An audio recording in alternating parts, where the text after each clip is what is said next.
नमस्कार दोस्तों। आज हम भारत के इतिहास के एक ऐसे काले अध्याय को खोलने जा रहे हैं जिसकी दर्दनाक यादें आज भी बिहार की धरती पर गूंजती है। हम बात कर रहे हैं 12 नरसंहार की। 12 फरवरी सन 1992 की वह सर्द रात बिहार के गया जिले का बारा गांव।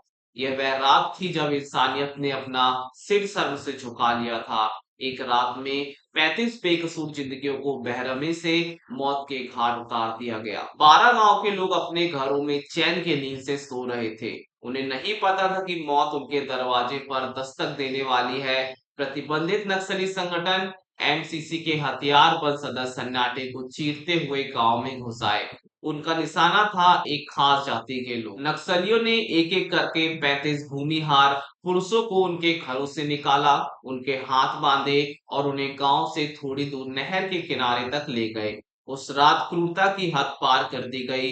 आंखों के सामने एक एक करके उन 35 लोगों का गला रेत दिया गया। जो भागने की कोशिश कर रहे थे उन्हें गोलियों से भून दिया गया। चीख पुकार और मौत का तांडव उस रात 12 गांव की हवा में घुल गया। 12 नरसंहार बिहार में दशकों से चले आ रहे जातीय संघर्षों और भूमि विवादों की एक कड़वी कड़ी है।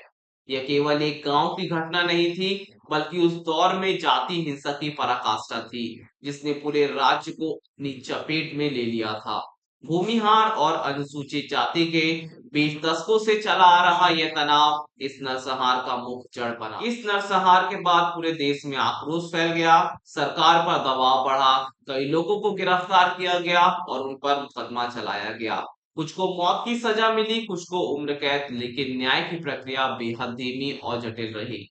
आज भी कई पीड़ित परिवार ये महसूस करते हैं कि उन्हें पूरी तरह से न्याय नहीं मिला। आज बारा गांव में शांति है, लेकिन उस भयानक रात के निशान गांव की आत्मा पर गहरे खुदे हुए हैं।